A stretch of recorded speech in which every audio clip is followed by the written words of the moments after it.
Hello, everybody. These are going to be some notes for today. This should be Thursday, 9/17, and these are some notes. So we're going to do some vocabulary today. So in your comp book, hopefully if you have that, or just on a loose leaf paper, you're going to want to write all these down. So our first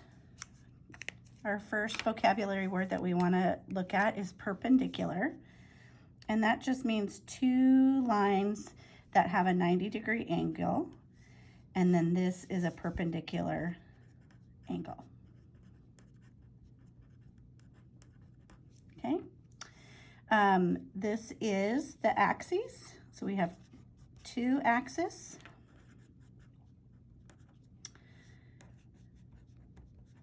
And the 5th grade learning target is to just work in quadrant 1, and we are actually going to work in all 4 quadrants because you pick up on this so very quickly.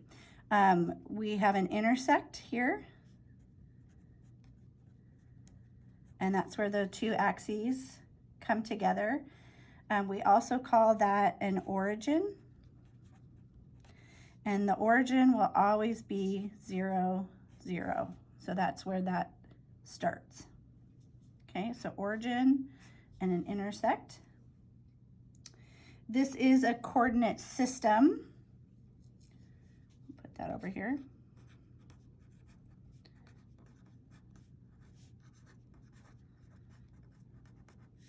And a coordinate system is made up of an x-axis, which will always be the horizontal line, and a y-axis, which will always be the vertical line. And those will become really, really important. And in fact, I still, even to this day, I'll put a little X on my, my coordinate grid, and I'll put a Y there just to help me remember. And then we have an X coordinate and a Y coordinate. So when we start mapping things out, these will have little hash marks. So 1, 2, 3, 4, 5. And let's say we go up 1, 2, 3, 4, 5. And so at that intersect there, where those two come together, is a coordinate point. And it always has an X and a Y. And it has to be in this order. So that's another thing that sometimes I will write so that I remember. The first number is always going to tell me if I go right or left if it's a negative number, and the second number will tell me if I go up or down if it's a negative number. So for this one, we made it pretty easy. It's a 5 and 5 is that coordinate point. And we also call this an ordered pair.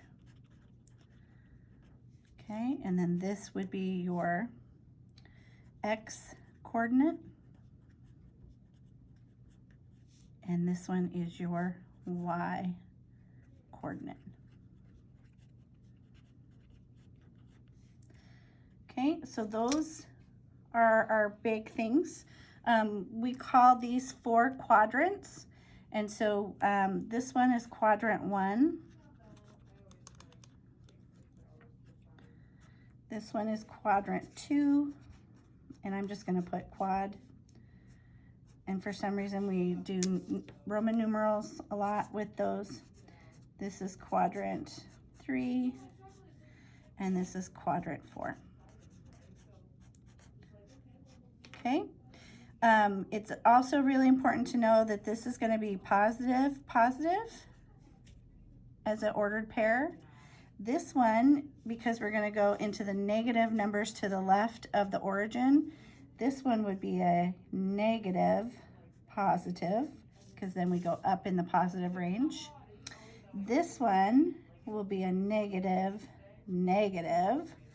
So it's kind of nice because it's opposite of that. But you go to the left, it would be negative, and if you're going down, it will also be negative.